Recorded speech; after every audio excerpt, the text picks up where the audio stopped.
Hi everyone, I'm Victor and I manage program and learning at Eco Innovation Center and Eco Institute of Technology. At Eco Institute of Technology is a workforce development institute focused towards providing young people the opportunities to build and accelerate career in tech, as well as helping to fostering an employability ecosystem for young professionals and young people who are looking at, getting to be a part of the boom of the opportunities in tech. And we do this via our training programs, which ranges across various areas. You're willing to transition into becoming a data scientist, product manager, product marketing manager, cybersecurity professional, software engineer. Eco Institute of Technology offer various programs and master classes for young people who are looking at transitioning into tech, and as well for young professionals who are already in tech and are looking at accelerating their career in tech. And one of the models we use to give out to the community and also help with the growth and career advancement of young people is via our webinar. And here is the March webinar, which is focused around navigating the tech job market trends and insights. This is a very interesting and exciting topic, and I believe there are loads of value to be amassed and gained from today's section today. So here with me I have Grace Samuel, who is the head of product at Kishi, as well as Sheye Ayorinde, who is a senior product manager from Mara. So these two professionals, they've been in the field for a while. They've been able to do amazing stuff in tech, and you can tell even from their profile and all of that. And I believe looking at a couple of young people reaching out to us that, oh, I want to become a product manager, I want to become a product designer, I want to become a software engineer, but I don't know how. So the how has really been a big challenge for many young people. The how and the motivation to actually do that. And I believe the story of Grace here on the call, who is one of the panelists, as well as Sheye, is going to inspire you, and you're also going to gain values around how to best navigate the tech job market. So before I go on with the introduction, I'm just going to share some little insights around some facts around the tech job market. And that's looking at the tech job market, there are booms around. The technology industry is one of the fastest growing and dynamic industry in the world, and this provides endless opportunities for young professionals. And this boom of opportunity, as we could see, the advancements in emerging technologies like artificial intelligence, virtual reality, and all of that. And the tech industry is projected to grow at a faster rate than any other industry, with the global tech market expected to reach about $5.2 trillion by 2023. So what does that tell us? That by 2025, that's 2 years from now, an estimated 85% of all jobs will require tech skills, making it more important than ever to stay ahead of the curve. And that's why, today's webinar is very, very important. If you are a newbie in tech, you are a tech enthusiast, or you're a tech professional, I believe you are going to get a lot of value, get a lot of knowledge and insight from our panelists today. So I'm just going to go on to introduce our guest speaker. Once again, here with me is Grace Samuel and Sheye Ayorinde. I don't know, Grace, if you'd like to just give a quick introduction as we get started with today's section. Thank you. All right. Hi, Victor. Thank you so much for the privilege to be here. My name is Grace. I'm currently head of products at Kishi. I've been in products for about 7 years now, and it's been an interesting journey. I've worked on products in different industries, so transportation, gaming, finance, of course, and retail, several industries, right? And I've worked with over 100 engineers in my short journey. So it's a privilege to be here. Thank you so much for having me again. Yeah, thank you very much, Grace Samuel. Really a great pleasure to be a part of this conversation. I think we've been wanting to host you like for a while now to be a part of this platform, giving out to young people in tech. And we've really been seeing the amazing work you've been doing out there, helping young people get into tech and also helping to advance their career as a tech professional also. Yeah, thank you for that brief introduction. It's indeed a pleasure to be hosting you. Here with me today is Sheye Ayoride. I don't know, Sheye, if you'd like to introduce yourself. Yeah. Hi. So good afternoon, everybody. My name is Sheye Ayoride, as has been stated. I am a senior product manager. And my experience cuts across fintech, primarily fintech and blockchain/crypto currency technology. I have been in this role for give or take about 6 years, actively working with companies to help them hit their business targets and their business outcomes. So yeah, that's just a quick summary of it. And maybe when we get back into the session, you'll learn a little bit more. Yeah. Thank you very much, Sheye Ayoride. Really a great pleasure to be hosting you at last. I think we wanted to have you be a part of the platform last month, but it's great to see the enthusiasm. So I could see the enthusiasm of you wanting to give out to these people and ensuring that people are able to get the right insights and also getting the right tips and strategies being a tech professional, being a senior product manager. Yeah, thank you.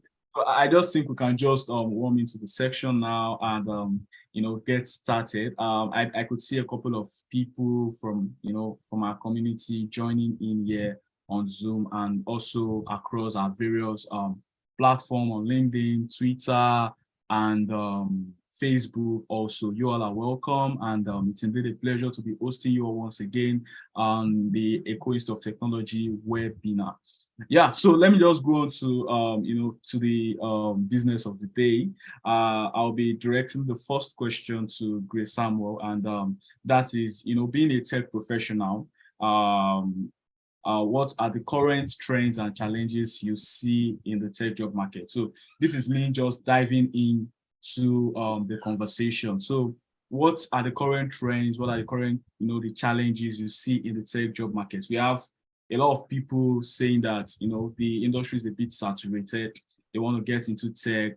Some have been having series of challenge, being a part of bootcamp, going for tech training programs. But, getting into the, job market has really been a big challenge for many people. So what are the current trends? So current trends, there are trends out there. What are the challenges you see in the tech job market? Thank you. Yeah, thank you for that. So, first of all, I think a lot of tech talents sell themselves short.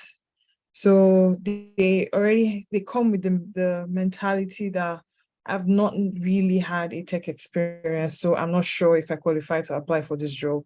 Or when they have the opportunity and they get to sit in front of an interviewer and they are asked about their journey, they kind of ignore that them being able to have a conversation with a customer and understand their problem is actually something that's going to be useful in their job. So they think it's not as serious, it's not as important, so why should I talk about it? So a lot of people find that they just find themselves selling themselves short before they even have the opportunity to speak about their journey or speak about the value that they are offering. And this is something I keep telling anyone that wants to transition. First and foremost, if you understand your why, it would push you through the rest of the journey. And so if you decide to sell yourself short from the first conversation, there is nothing else that the interviewer can see apart from what you said. So sit down with yourself and understand, okay, what's the why? Why am I doing this? Why do I want to transition into this? You've gone through all the stress of reading, joining boot camps, maybe taking a lot of courses and all of that. So then why sit in front of an interviewer and say you don't have the experience? You've kind of had the experience, you just didn't think it mattered to the role that you're applying for. Another thing is the tools that you're using for your application. How well did you craft your CV? How well did you craft your LinkedIn profile? If you say you've done XYZ, but your CV and your LinkedIn profile don't match that story. So then why exactly should I or any other interviewer decide to have that conversation with you? Because your CV is what puts your foot in the door. If your CV does not stand out well enough, I might not want to have a conversation with you. Your LinkedIn profile does not convey the story. So I come on your LinkedIn profile and I see you're into business development, customer success, project management, product management, and all of those things are your headliners. So which role should I think of you for if you're telling me you are seeking for roles in all of this? So a lot of people that want to come into this space want to spread their tentacles round, but a lot of hiring managers appreciate focus, appreciate narrowing down what exactly you want, so they know what they talk to you for. And that leads me to like focusing, what exactly do you want to do? If you are not clear on that, you will fall for anything. And if you don't speak up to say, okay, this is who I am, I think a lot of tech talents are coming to realize that it's not just about knowing how, like doing the job well. It's like communicating that you actually do that job well. So it's on social media, it's on LinkedIn, even if you're not on Twitter or on LinkedIn, but at least let your LinkedIn profile, which is one of the ways that hiring managers can find you without even you applying, is like, it's very crucial that you communicate effectively what it is that you want to apply. So those are some of the trends I see and challenges that a lot of people have in tech job market. Yeah, thank you very much for that insight. Positioning is one, I think, based on what you've shared. So how well are you able to position yourself for that job? And also, I think one thing you also that also points out in what you also shared is how are you able to brand yourself? So some people really have issues with the branding aspect. So you're looking at getting an opportunity as a product manager and your branding is, saying something else, is selling something else. So how well are you able to position yourself for opportunities in the space, and how well are you able to brand yourself? Thank you very much for that insight and value shared with us on how the current trends and challenges in the tech job market. So I'm just going to share this now. If you're joining us across all our social media platform or here on Zoom, please feel free to drop in your questions, or feel free to drop in, where you're joining from, your name. Feel free to network. This is a networking platform, and you can use and leverage this opportunity to also connect with one another as well. Thank you. So let me just move on to the next question to Sheye. So, we're talking about the tech job market. I think one thing that I'm gonna even want to come up with the first beginning, which would be, what are these most in-demand skills and technologies in the tech industry currently? So there are a lot of technical skills out there, but what are the most in-demand skills for you? You've been in the space for a while. So what do you think are the most in-demand skills and tech in the tech industry currently? Thank you. Yeah, so in my experience, I've come to realize that a lot of people make the assumption that if you're not an engineer or if you're not writing the code, then there is no space for you in tech. They hear tech and they think, oh yeah, you have to be technical, right? And that's the first misconception that a lot of people have, especially when they just learn about the tech industry. They think, I want to build an app. How can I get about doing it? Do I need to go and write Python, or do I need to learn Java or anything? So the first thing is, first of all, a lot of skills are transferable.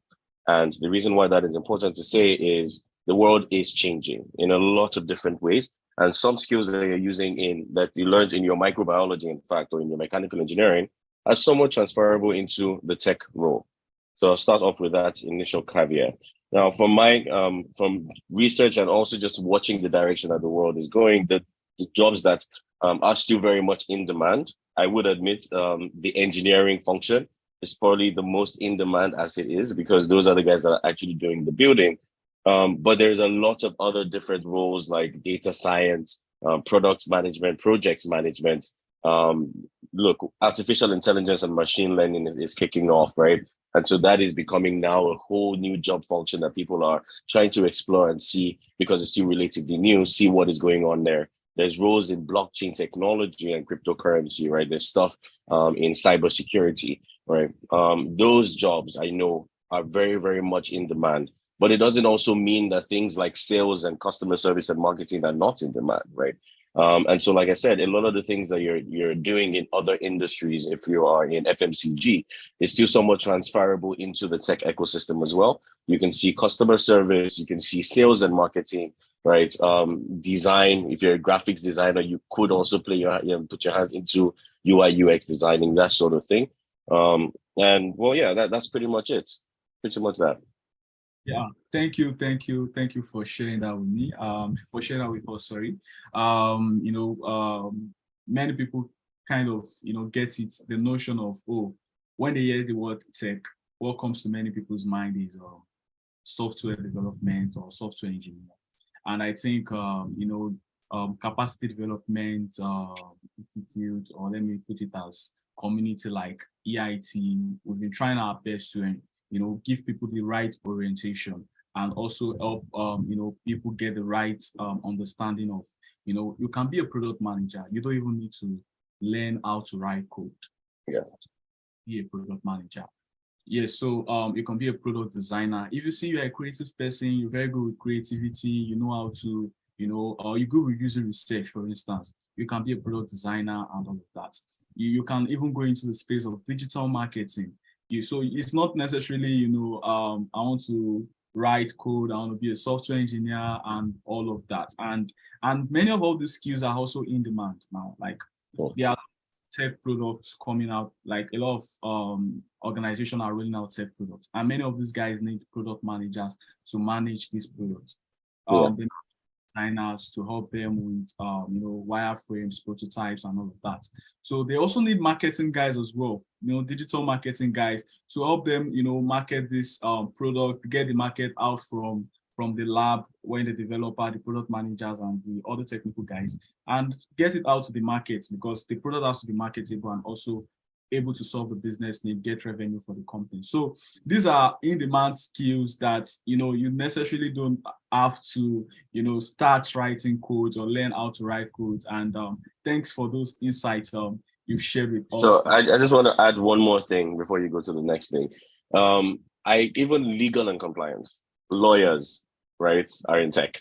Right, tech it's all encompassing in the sense that it allows for multiple job roles to come into it. It's not limited to just building it.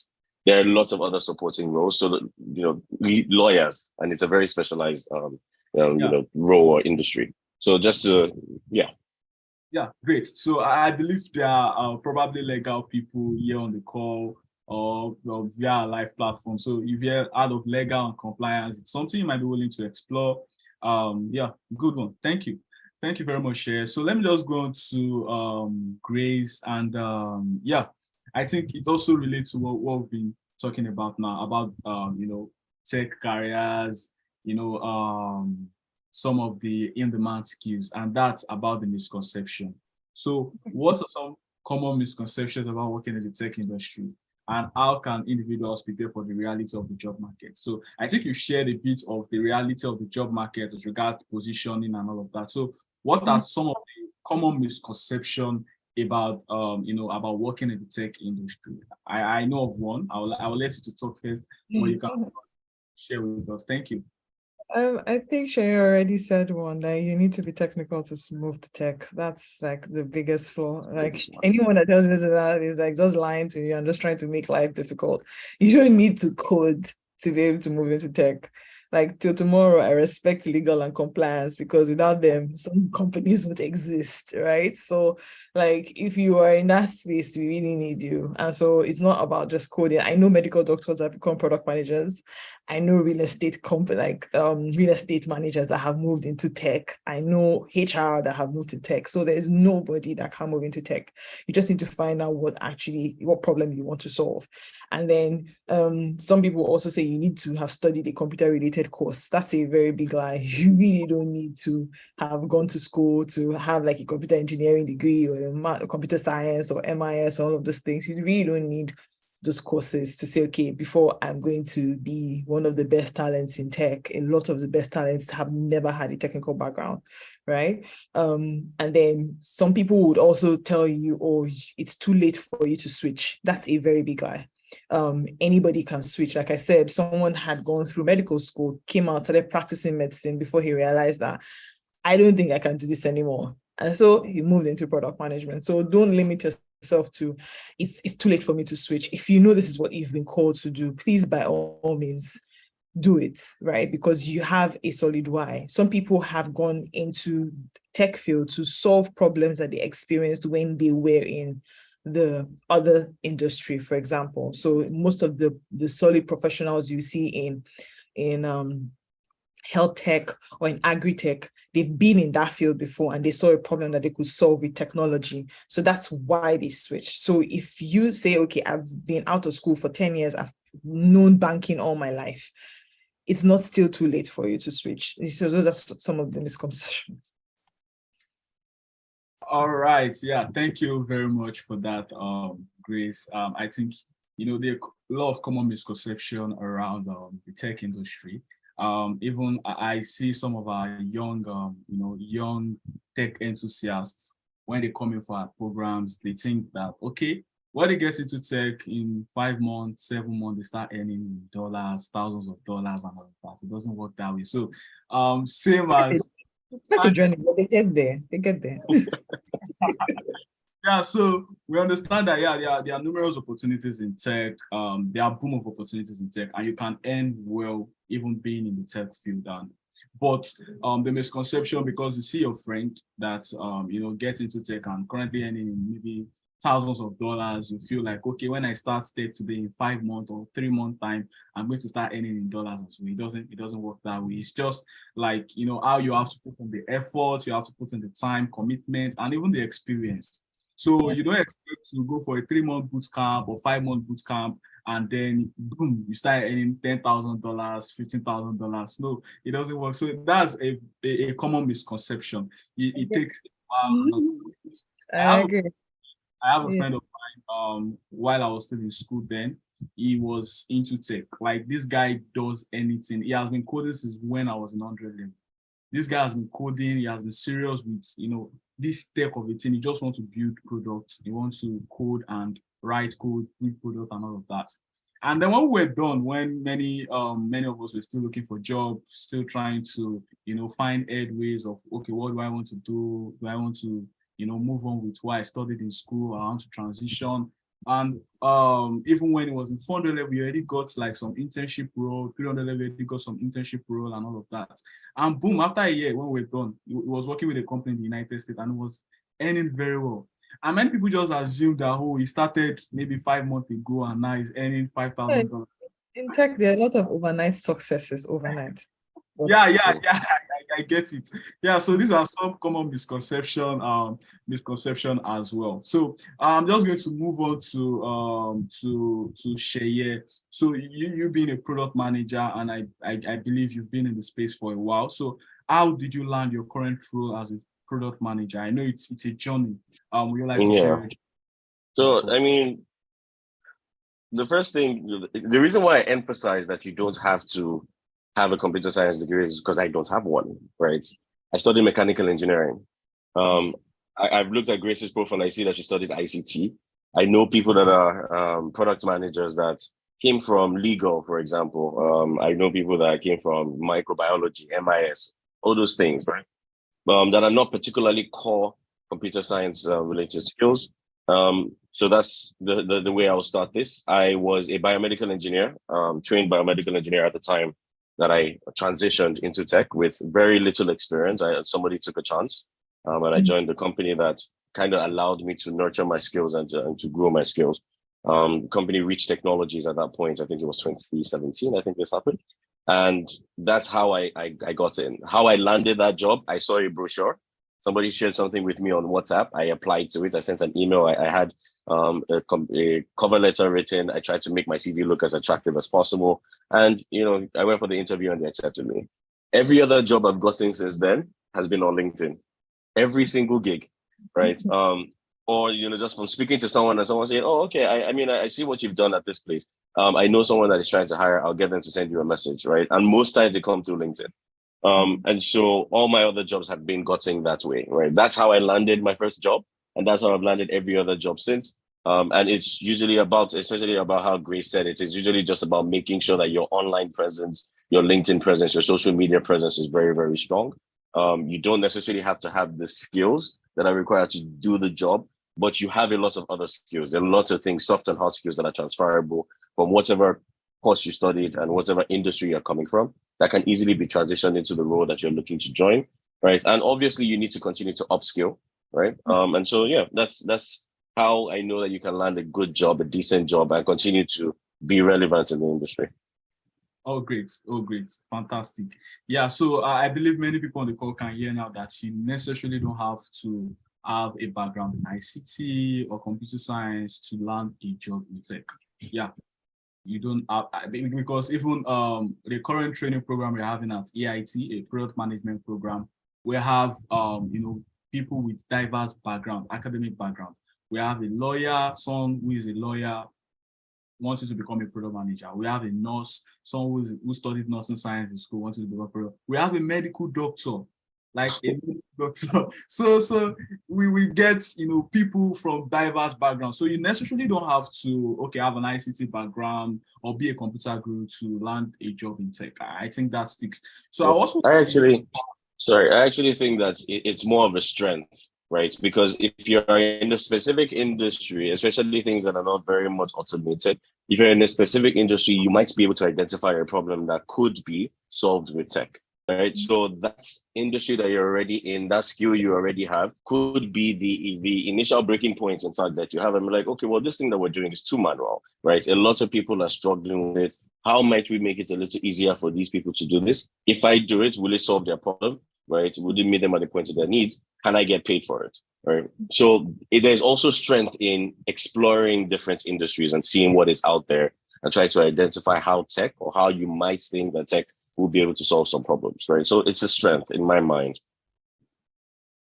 All right, thank you for sharing that with me. So I would also like to hear from Grace. I could see you share some of your journey on LinkedIn on how you eventually become a product manager. So I don't know if you would like to share with us how you your career becoming a product manager, how you land your current role, and all of that. Thank you. All right, so it's kind of similar. So I had finished school. I was like IT admin in like an international NGO. And so I was like, oh my God, there's a lot that technology can do to solve like problems that people are facing in local communities, because that's what we had. We had an app there that was helping people. We were trying to navigate how to solve some community problems with the technology. So I was like, I was interested in this. So I went for my master's, specifically because that course had like a module that was going to do with ICT for development, right? So after that, I was coming back and I had an interview when I came back to country, and then they said, oh, we're going to make you like the ICT for development analyst. And I was like, oh, I was pretty excited because that's what I wanted to practice. I wanted to build a solution that would solve community problems. But then a few weeks before I resumed, I got a new letter. I was like, oh, we think you're going to be a great product analyst. I'm like, I don't even know what that means, right? And so I had to start researching and thinking like, oh, that was the first time I heard of something called product management. I'm like, this is like 2016. I was like, okay, so this is interesting. I've never liked coding. I started coding, I realized it was not for me, so I abandoned it. And I was like, but I still love working for that. I still love tech. I've always been exposed to technology from when I was maybe 7. Yeah. And so that's like how many years ago. And I didn't know that everything was just aligning. Like I feel like right now, like the best you can do as a parent is just expose your children to everything and then let them know what they like. So that's what I think my mom did. And so I've always been exposed to technology. I've always been interested in it. And I was like, okay, product management is interesting because I get to work with engineers, I get to work with marketing, I get to work with business, I get to work with everybody in the company. Like, and it just blew my mind and that possibility. So I gave it my all. I started that role, and it was a product that had half hardware, half software. So I was more involved in the hardware. But then after that, I got a better role on like that focus more on software. And there I could apply a lot of the things I read online because it was more rigid because we were dealing with hardware. But now you're dealing with software. So I could apply a lot of things. I made a lot of mistakes, no doubt, but it made me a better person. And since then on, it's similar to Share, like almost all my roles have come from LinkedIn. I do not remember specifically applying for a company that I have worked on in my journey, because people, if you communicate the value clearly, people would spot you from a distance. If not the directly the hiring manager, someone that has seen your profile will say, check this person out. So it's very important that you position yourself in that way where people can say, I think I want to speak to this person, even without seeing your CV. For example, my role now in Kishi, my boss has never seen my CV. He only saw my LinkedIn profile and said, I'll talk to this person. So it all depends on like the tools that you're keeping out there about you. And we're not saying be very vocal. We're not saying tweet about everything that happens in your life. No, we're just saying be very deliberate about the kind of story you're projecting about yourself. Wow. I think that's kind of inspiring. So I believe our story also can inspire you on the call. Probably you wanted to become a product manager or a product designer or data scientist. Yeah. So there's always going to be a starting point. And one thing I've always gotten from many tech professionals is the fact that determination, consistency actually stood out for many of these people. And you see many of these people that have probably gotten, amazing opportunities in tech, becoming a senior product manager. Positioning also matters a lot. Like, how well are you able to position yourself? And that comes to how well you are able to leverage your social network as well. So she said now that boss only checked her LinkedIn profile, and that's the power of leveraging your LinkedIn profile or your other social media platform, like even Twitter, to get opportunities. So I've seen people get opportunities via Twitter. They join Twitter community. They post their work there.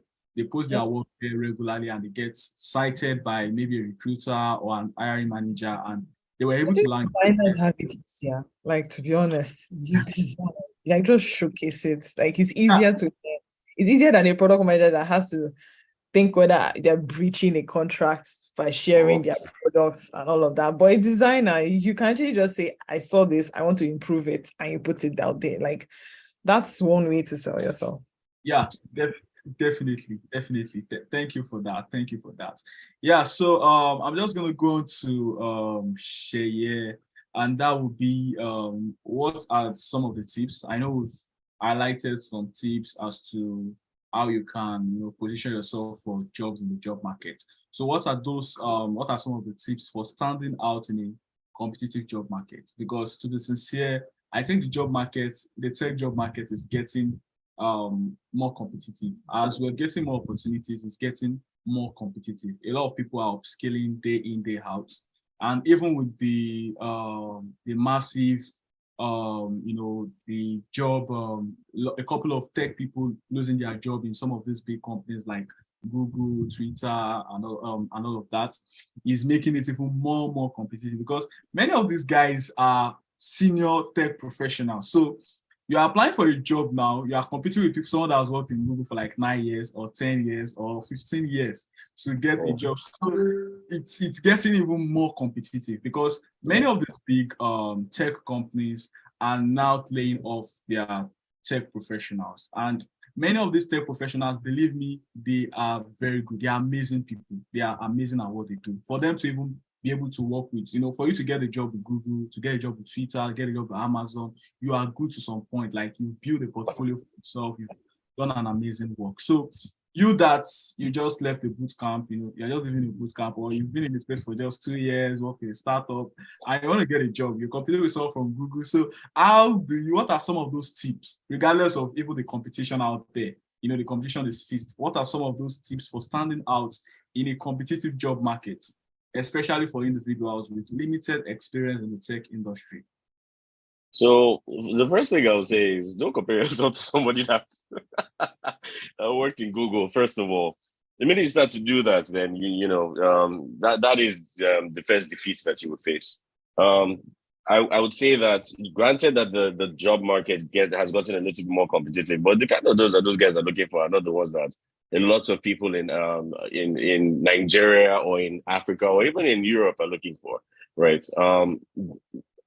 I'm not even going to try to downplay the experience and salary range, but don't worry yourself, right? You most likely you're looking for the same jobs, but there is a lot of disparity in their minds because for those big companies, for FANGs, they're already spoiled with the money. So first of all, don't even be afraid, right? That's the first thing that I would say. Second thing, don't be afraid. Right. It's easy for you to think that you're getting into a competitive market with people that already have a lot of experience. But if you are not allowing yourself to try and fail, to try to get those jobs, then you won't succeed. So the first thing that I would say is don't be afraid, get over your fear and remove that initial imposter syndrome. Yes, you have just come out of a boot camp, but there's still a lot of opportunity in this market for people that don't know anything or people that have 10 years experience. That's the first thing. The second thing, riding off what Grace said, in building a story around yourself, right? An online presence and telling a story about who you are, what you're trying to achieve, and what you've been able to achieve, right? Could be a very, very strong way, just positioning yourself for the market that you want to get into.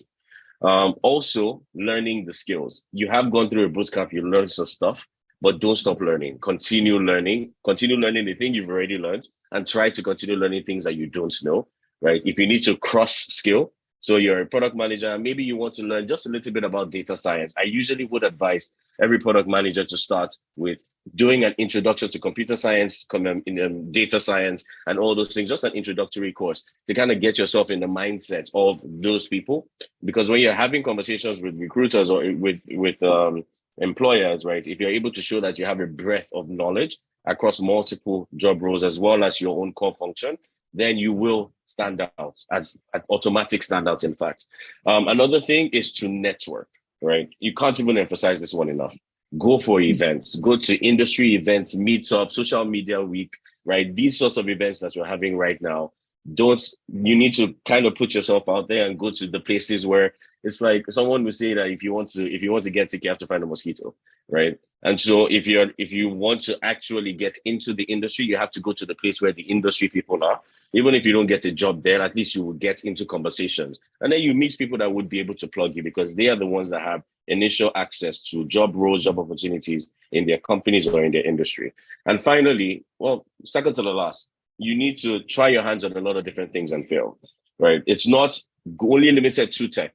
For example, I have started multiple businesses. I see an opportunity and I'm just like, okay, well, let me see what is possible here. Then what can I learn about this thing that I want to do, the problem that I'm trying to solve, would the solution that I'm thinking about work? Right? Even though it's somewhat important for you to have tech knowledge, but it's not limited to. If you can show that you have competence in identifying problems and trying to drive business outcomes, or if you are a designer, right, and you say, okay, well, I tried to design this thing, I saw that it was this, that, or I tried to build on top of Instagram because they have something that is not as efficient, so I tried to enhance it and make it better, right? Just playing around with those sorts of things, going and playing in open source projects, right? You can go on WeWork and all those platforms and try to see if there's anyone that would give you a gig. Just playing around with things and trying a lot of different things out will help you stand out. Because if you put that into your CV, even if you fail, people would think that you even tried and you must have gotten some learning from it. So that will sell you, that will set you apart. And finally, you need to do the grunt work.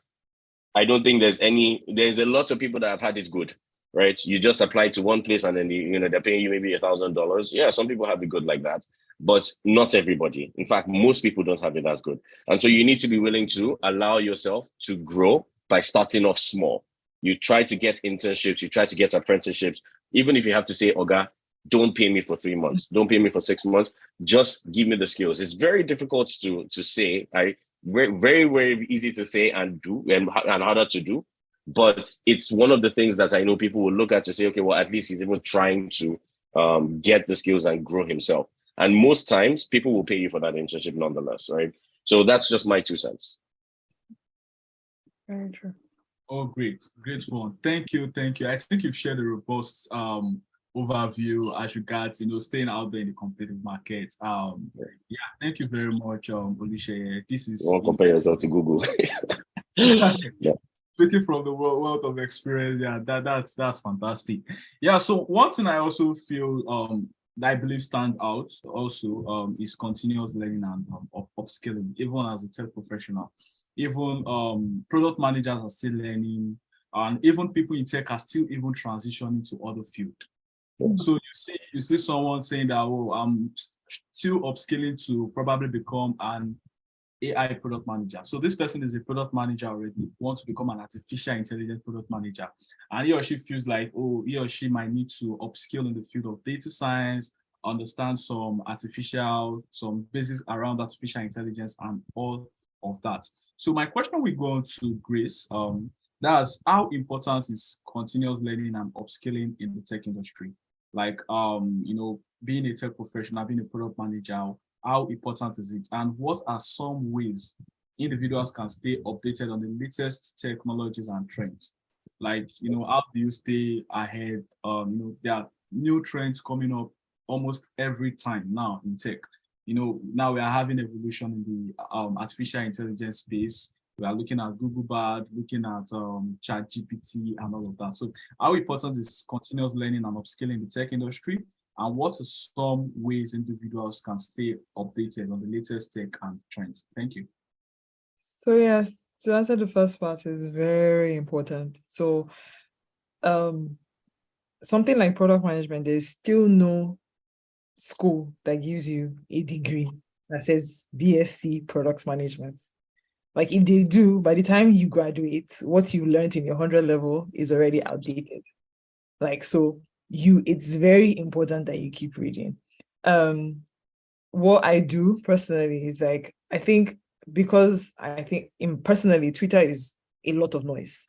So I come to LinkedIn and there are particular people I follow because they have done some groundwork for me. So I'm just going and searching randomly. They've done some groundwork. I've narrowed down to say, okay, they talk about certain things. They would even give you links for like videos that they think you should watch or podcasts that they think you should listen. There are some people that are dedicated to narrowing down for you. So instead of you chasing shadows, follow those people that would say, this week, this is the content I read that would help with so and so. So yeah, by all means, that's what I want to do. Then there are some people that have dedicated newsletters. And so they will probably scan the internet and say, okay, these are the top 5 things to consider when you're trying to rebuild your roadmap or build develop your product strategy. So that I would rather follow those people than go goose chasing around the internet, right? Because you get to a point where you don't have the time anymore. So let's employ someone else that has done the hard work, right? And then there are a lot of people doing podcasts and videos now, like there are a lot of product podcasts now. So if you are not one to read, then listen, right? And just keep improving yourself. There are courses as well. I still take courses. I still take short courses. I'm not going to say, oh, because I'm head of product thing, I've gotten to the climax of my career. That's a very, very big lie. You will keep taking courses. You have to keep improving. Like if you don't, someone else will come in and do a better job, and then they'll tell you to find your way out, right? So you cannot stop learning. As a matter of fact, what you learned, like nobody knew ChatGPT was anything this time last year. But look at where we are now. Everybody is talking about how they've applied ChatGPT in what they're doing, and there's a different version of AI that's coming out every day. But this didn't stop the fact that AI has existed in like for how many years, right? It's just the fact that right now it seems to be solving a critical problem. And if we did not open up your mind, again, that brings me to my final point is play with these technologies. It doesn't bite for you to say, okay, let me even sign up and see what this thing is about and just figure it out. Like in using it, you're like, I can actually adopt this for a current product or a project or a problem that I'm solving. Like, why didn't I think about these things? But then someone has done the work and then you can just adopt it. So someone is now using ChatGPT to help people craft social media messages or think of blog posts and all of that. And it's just the way technology is. Before you think that you've caught up, something else comes up again. So just keep learning, actually.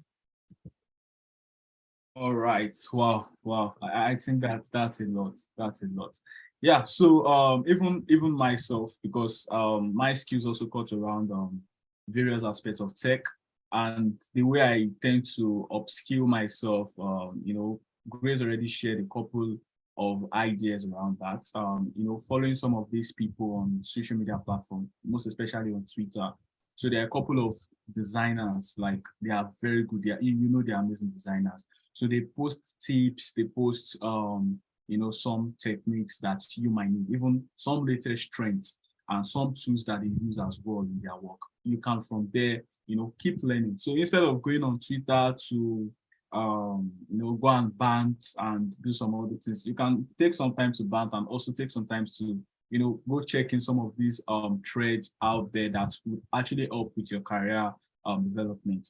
And also there are some communities as well, same like Equations of Technology. There are some other big community, like if you're doing something around product management, there's product school, there's product dive. So product school, for instance, I did a training with them, and from there I get regular newsletters, I get access to resources as well.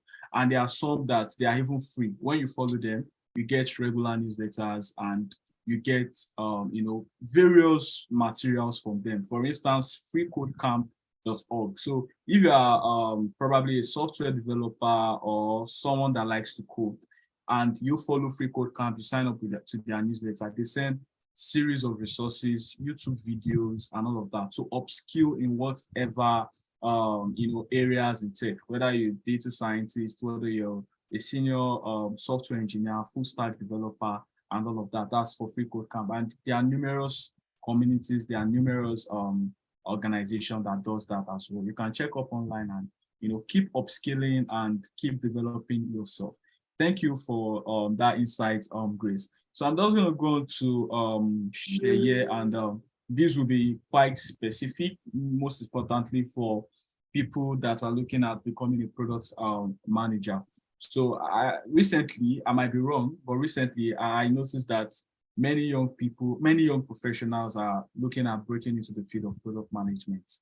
Even with the statistic that the data we have based on the number of entries in the last few months, we have few people registering for data science, data analytics, and product management as well. So we have many of these people as professionals. So we even have some that are product designers that feel like they can do more becoming a product manager. So some of them are transitioning to becoming a product manager. We have people that have their own business, people that have their own startup, wanting to upskill their, becoming a product manager and all of that. So what do you feel, or what do you believe are the key responsibilities of a product manager in a tech company? That's one. And I think the second one is for people that are looking at breaking into product management, although I don't like using the word break because you can't break into a field. But look, people that are looking at transitioning into the field of product management, what are some of those advice you can share?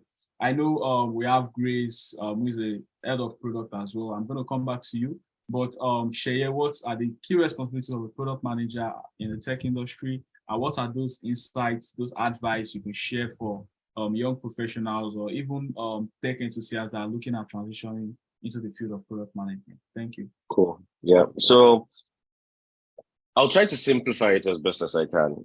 People have a lot of different definitions for what product manager does, CEO of product and all that. And those things are very ambiguous, right? And sometimes they're just flat out lies because you think you're the CEO, you're really not.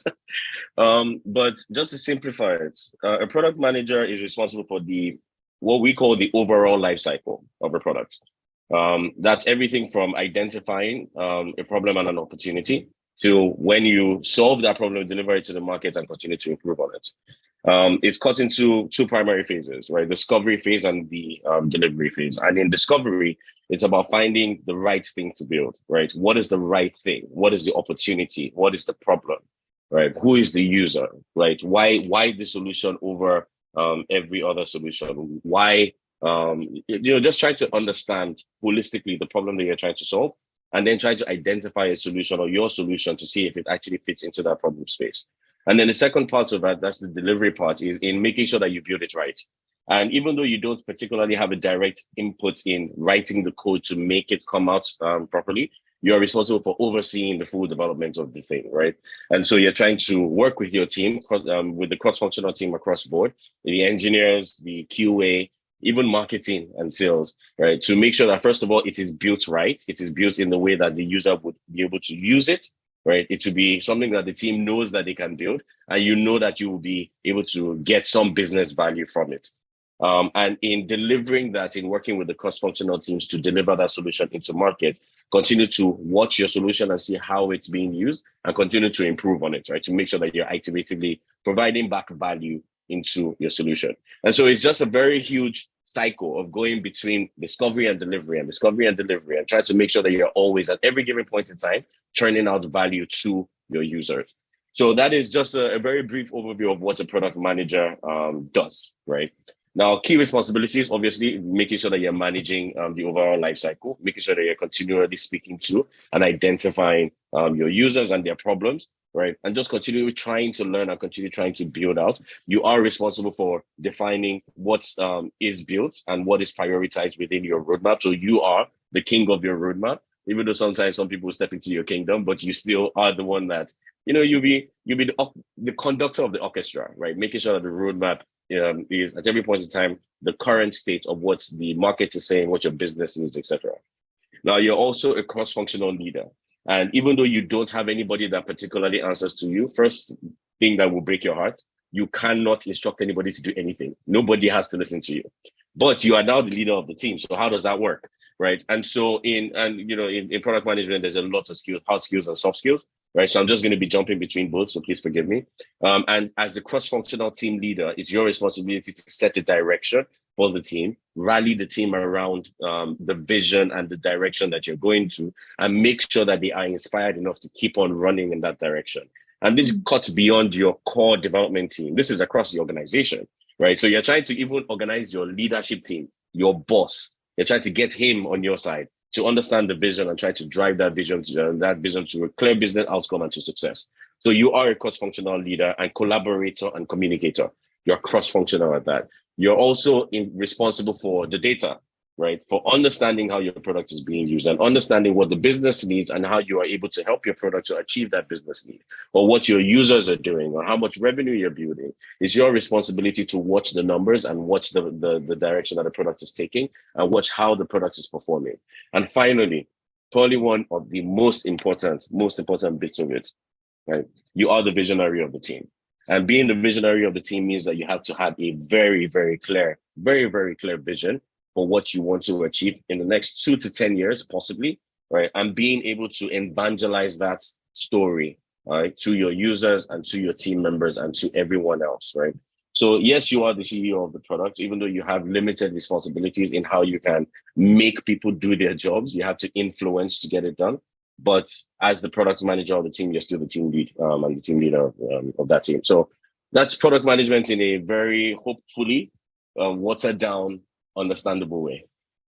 Yeah, thank you for that, Shay. I think you've been able to simplify the gigantic field of product management to even people that are that are alien to the field of product management. I believe some people here now will be thinking of, it seems like I would like to become a product manager. I would like to transition into the field of product management. We need you. We really need you. There are opportunities.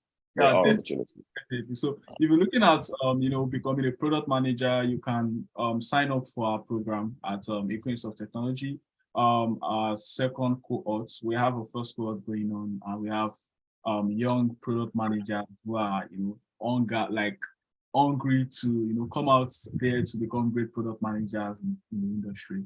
So I'm just going to go on to Grace. So I'm not going to come back to this. I'm just going to go on to Grace as well. Being a product manager, so what tips do you also like to share? What strategy you like to share for people that are looking at advancing their careers in product management within the tech industry? Yeah. So I really thought about this, and it's like, if you're saying, so there are two ways. Is either you're moving into product management and you want to advance in that, or you've been in product management space and you want to advance in it. So either way, first and foremost, your personal brand is important. So I would do this in a couple of ways, and please permit me. understand your why. So you ask yourself a couple of questions. Why do you want to do it? Like, are you doing it because everybody's jumping into that ship, or you really are passionate about what you want to do? So whether you are into product management or product design, product marketing, whatever it is, this applies to you as well. What is your why? Why is this field important, like interesting to you, and why do you want to go into it? Then what problem do you want to solve? Do you just want to solve any problem that is thrown at you, or you are particularly pained that logistics has not been solved in Lagos or in Nigeria or in Africa at large? So you have a passion for it. What problem do you want to solve? I was trying to explain to someone as well, like you can be in a house of 5 people, and what irritates you the most can be the fact that the house is not clean. But what irritates another person is that there is no food in the house. Everybody has a different problem that they want to solve. So the person that is irritated that there's no food in the house will always want to cook. The person that is irritated that the house is not clean will always want to clean the house. Another person will just be irritated with the fact that the laundry is always a lot. So they want to wash and want to iron. So what particular problem do you want to solve? If you don't identify that, you'll be frustrated at the end of the day because you find yourself applying for jobs that you don't care about. And when you sit in front of an interviewer, they would tell clearly that you're not interested. You're just looking for your next paycheck. But if you're interested in the problem from your application, they would see it, because I've seen people get jobs by sending a deck saying, I walked through your app and I saw that these are problems and this is how you can improve it. And that was how they got the job. There was no interview. There was nothing else. So that is someone that clearly knows that I want to solve this problem, right? So then after that, then where do you want to build your career? Do you want to build your career anywhere? Or do you you need to specify what industry you're focusing on? Some people want to solve problems in health tech, some want to solve in agriculture, some want to solve fintech. So it's either you're industry focused or you're technology focused. Some people want to solve problems that has to do with blockchain. Some want to focus on problems that has to do with AI, right? So figure out whether you want to be a technology person, you want to be known for the technology that you're solving, that you're using to solve problems, or you want to be known in the industry that you're solving a problem, right? And then who are you following in that regard? They say who you follow determines what follow you. So who are you following in that regard? And so when you have an idea of all of these things, then you now know this is how I want to advance my career, right? You will not be sending your CV anywhere anymore. Applying for a job is a job in itself, right? So why do you want to spread yourself so much that you attend 10 interviews in 1 week and you know for a fact there's only one of the interviews that excited you? So why did you accept all of them in the first place, right? So when you have a clear understanding of what it is that you want, then you would even be a master at applying for the job that you want, in such a way that when you sit in front of an interviewer, they know that this is what this person means business and this person want to hire. So focus on your focus, right? And then also leans into the fact of what do you want to be known for, right? So for me personally, I want to be known as a product manager that helped other product managers up. So even if and wherever I find myself right now, I'm in fintech, and if you ask me before I joined this job, if I wanted to be in fintech, I would say a blatant no. But I saw the problem that Kishi was solving, and I saw myself in that problem years ago when I was abroad. And I'm like, I want to solve that problem, because I remember working in the cold, looking for money because my parents could not send me money. So I want to solve that problem. Like, if I'm here for the next 6, 7, 10 years, I think I'll be happy, because I know I'm making other Africans outside the country happy that money can go in and out of them without them thinking about it, right? So now I want to be known as that fintech PM that if anybody is in a remittance space and they're asking questions, they might want to speak to me first, right? So what do you want to be known for? That's how you'd advance in your career. You won't just apply for any job. You won't just speak to anybody. I can categorically tell you that I declined maybe 10 jobs last year because it wasn't for me. I just knew I would not be happy doing this job. So why would I want to go for it, right? It would channel your entire energy. And when you're climbing the ladder, you'll be happy for it because you will stand out. It's not everybody that's spreading their energy. Have you asked yourself why some people that you say, okay, multiple streams of income, but they are still known for something, right? So as much as possible, find out what your focus is and focus on it. and then get involved in strategic. If you're already in a company where you see there is a possibility for a product management role, get involved in the conversations that lead to that. Like there was someone that was a software engineer. She came to me and said she wanted to transition, but she didn't know how to go about it in the company. And I told her, you're a software engineer, you already have access to the PMs, but ask them what problems are they trying to solve and help them solve it. So she started picking up those kind of tasks in the company. And whenever they had an issue, they'll pick her up and say, please help us, because you seem to understand how product managers think, even though you're an engineer. And when there was an opening for product managers, they thought of her first and gave her the job instead of making a public announcement. So get involved in problem-solving conversations, strategic conversations within the company, if you're already in a place that you can transition. If you are moving out, I think the first part of this answer already answered that question. All right. Okay. Yeah. Thank you very much, Grace. I think that was very comprehensive for anyone looking at, getting into or transitioning into the field or advancing their career in product management. Very, very, very, very important. That is the aspect of, what problem are you trying to solve? I think that's one thing. Like when you start a product management class, you always, talk about problems and solution. Are you trying to get a problem? Are you trying to get a product market fit? Are you trying to also, get a product solution fit and all of that, trying to solve a problem and all of that. So thanks very, very much for that value you shared with us on the platform. I think one last question, and the reason for this last question is because I could see a couple of questions coming on our social media pages, and the question kind of covers many of these, because we won't be taking much question because we have our time fast spent. So, and that goes to Sheye. You've been in the process of probably looking at getting or trying to get a job or something in the field of tech.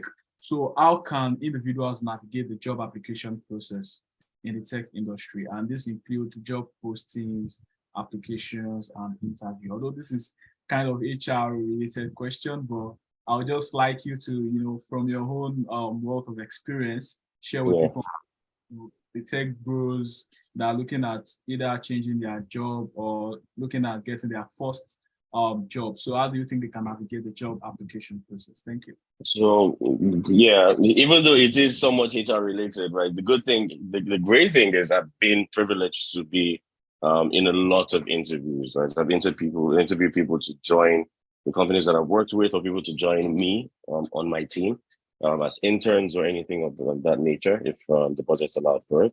And what I'll try to look at it from the perspective of how I would look at it, right? We've emphasized on these particular points over and over again, even just in this 1 hour call. And so it's just going to be me repeating the same things. First of all, making sure that your online presence is strong enough. I don't expect that on LinkedIn you're going to have I built $7 billion business and we overtook Instagram, and Instagram went out of business because of it. I'm not expecting to see that. But what have you been able to accomplish, and what was your contribution to it? It's good enough for you to say, well, these are your roles and responsibilities, but what's your actual contribution? What was the impact of your role in that business? There's some people that, and the unfortunate thing for product managers, like Grace said earlier, it's somewhat difficult for us to be able to quantify some of the things that we've been able to do, because this is sometimes sensitive company information that we can't divulge. But in being able to still define some outcomes that you are able to give to the business, that could be valuable. And even if you don't have that experience, if you've not been privileged enough to work in a company and actually drive a business outcome, right? In being able to market yourself and telling a story around yourself, the problems, just yourself, your experience so far, if you have any, and what you see yourself building or what you want for yourself, right, could be a very, very strong selling point for you. So for me, building a very strong online presence and building a very strong profile will help you, regardless of the phase of your career that you're in. Networking, right? It's very, very important for you to network and to stay up to date with the latest trends in the industry. We have emphasized on that over and over again. In applying to job roles, there are 300, 400 people that are applying for the same role. But there's a better chance of you to get at least an interview if you have gone for a networking event, you have made a decent impression on somebody, And when a job role comes up that they're aware of, especially people in the ecosystem, they will, if you have made a very strong impression, they will have you top of mind and they will pass it on to you. So in being able to network and essentially follow who know road, right?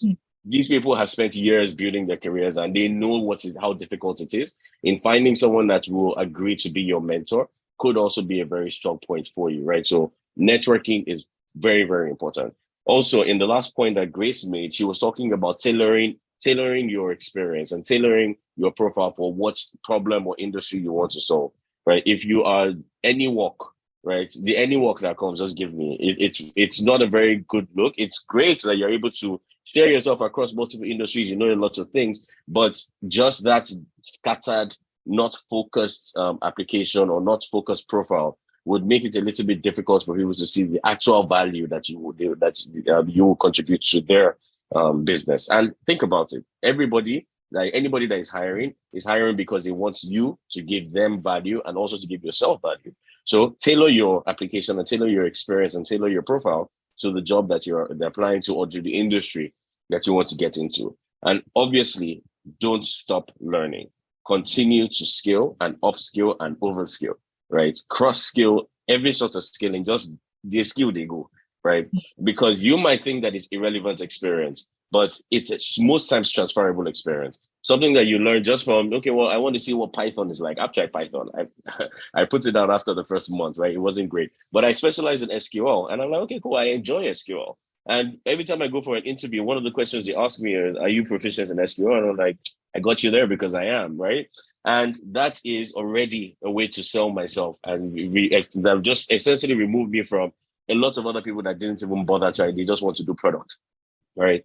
So in keeping on building your skills and being able to show that you are interested in learning and interested in building yourself so you can continue to contribute to the company that you're joining would help set you apart, right? So that is how I think you can stay up to date with the latest trends and make sure that you can navigate the job role and job system, job posting process efficiently. Okay, yeah, thank you very, very much, Sheye. I think you already covered the whole process of trying to navigate the job market and also the process of work. Thank you for that insight. We're past time already. I could see a few questions coming in, but we're just going to take, I think we have some question here on Zoom. So Timmy is asking, navigating the future of work, can we point business, workers, and social institutions in the same direction? I don't know who would like to take that, although I don't know if the question is I'm not sure the question is complete though. Okay, so in direction of what? Let me see if Timmy is on the call here. Okay, Timmy is not even on the call here. Okay, so let me go on to the next question, which is after attending a boot camp, is it advisable to immediately get an internship, attend another boot camp, or be on the search for jobs? So I don't know if Grace would like to take that. Okay, I think from this conversation is before you even say I'm in the job market or what I should do next, is find out your why. What do you want to get from what it is that you are looking for, right? If you don't understand yourself enough, you might not even know what you're looking for. And when someone throws something at you, you might assume that's what you want. But understand yourself to say, okay, I finished this bootcamp, I learned XYZ from it, and I think I want to go in this direction. Based on that direction, to say, okay, this is the problem I want to solve, what is the industry I'm interested in, then you know that next step. Some people finish a bootcamp and realize, I think I want to stick with my current job for now until I have clarity. And that's not a bad thing, right? But if you finish a bootcamp and you're excited about what you've learned, there's no big deal in volunteering somewhere to say, okay, I just finished this and I want to apply it. And then you don't need to commit as much time to me. Just expose me to people that you talk to so that I can just have an experience. If they have a physical office, great. If they don't, you might have to be on a lot of virtual calls. But that's one way. Volunteering, some people say they need a paid internship, but you can juggle a full-time job with a volunteering role, right? But in a paid internship, you have to dump one for the other. The volunteering part will give you clarity as to whether that's what you want to do while you are still holding on to your 9 to 5 or your current 9 to 5. So I would not directly say do the internship or do another boot camp or search for jobs. I would say, first of all, what did you learn from that boot camp? And what do you see yourself applying from that boot camp? That will determine the route you take. You can now say, but first of all, like, have you branded your CV and your LinkedIn profile to align with what you're doing? And then if yes, then please go ahead and do whichever one like calls out to you. All right, thank you very, very much. Thank you.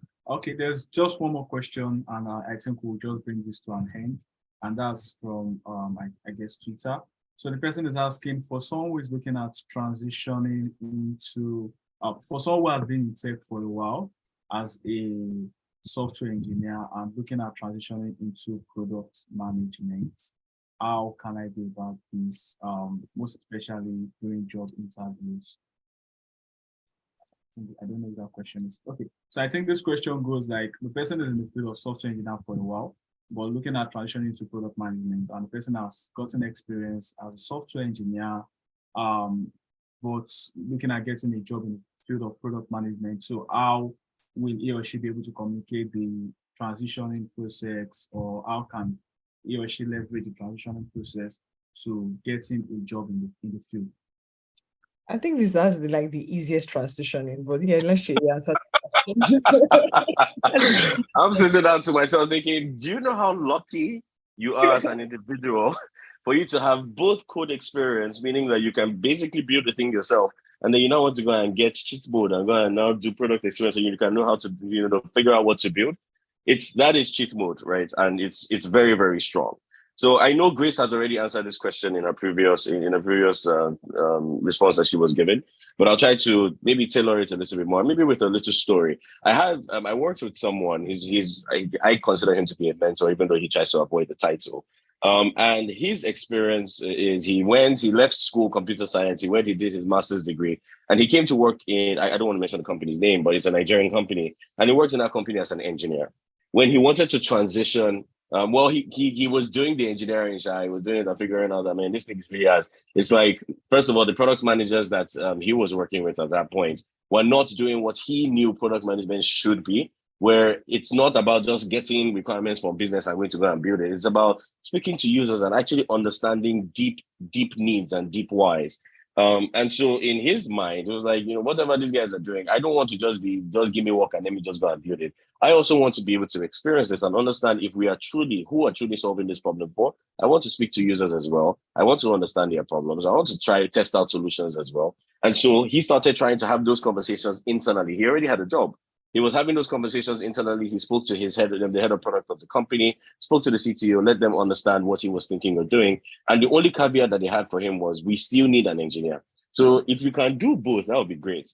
And naturally, that would take a lot of time, right? It would take a lot of effort. But he was able to somehow balance doing the actual code work, but also still trying to learn from the product managers, or trying to learn from taking courses and then applying it and doing the actual work that product managers were doing in his industry. Now, naturally, a lot of people who don't have the privilege of already having a job and then wanting to make that transition. So it's a little harder because now you're trying to figure out how you even start. Where do you even want to go from? And it is first of all, you already have the technical skills.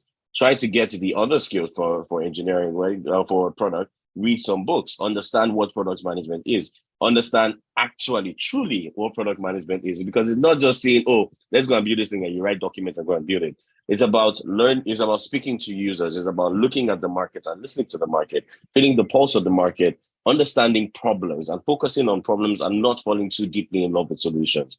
Now, the only way you know this is if you go and search for this knowledge, right? So yes, you have software engineering, but read a couple of product management books. Take 1 or 2 courses on Udemy. They're very, very cheap. It's just like, what, 10K, right? 5K to take a course. Take a couple of those courses and actually understand what product management is. And I guarantee you, if you send a message to anyone on LinkedIn and tell them that you already have maybe 2-3 years engineering experience, but you have gone ahead to take a couple of product management courses and you want to work with them, they will give you that job. At least they will even listen to you, right? They'll at least take the call. So your situation is very, very strong already. Like I said, upskill and cross skill, and that is a perfect way to even start. Wow, great one. Sheye, great one, great. Yeah, so it's been an insightful section, value filled, and I believe many of our participants, audience, and even our community at large across various platforms have been able to gain a lot of value from this section. They've been able to learn one or two. You've been able to widen your horizon and scope around how you can navigate the tech job market. So this is a continuous process in your career journey, whether you are a tech enthusiast or you are into a different field entirely, looking at transitioning into tech, or you're a tech professional and you're looking at how you can advance your career in tech. And the guests, the panelists on the call, they've been able to share from their wealth of experience. So this is not something they brought out from a book. This is not a lecturing section. It actually be like an experience sharing section, because they have years of experience in the field, and they're able to share from those years of experience to you that you're looking at, okay, how can I navigate this tech industry, the tech job market, and all of that. Yeah, so if you're looking at transitioning or building a career in tech, or you're looking at acquiring a tech skill, you can sign up, enroll for any of our tech learning programs at Eco Institute of Technology. So Eco Institute of Technology is the learning arm of Eco Innovation Center, and we're focused on helping to build the workforce, helping to accelerate tech talent. We build and accelerate tech talent and an employability ecosystem. So when you join in enroll for our program, we understand that it's not just about getting to learn. It's about how are you able to put those learning into practice. So after your training program for 2-3 months, then we take you for internship placement with our partner firms. So we have partner firms that work with. You're able to do your internship placement for about 3 months, and then the career lab process, and then we find a way of ensuring that we accelerate you to getting your first gig, landing your first gig, either an entry-level job in the tech space or in a tech company.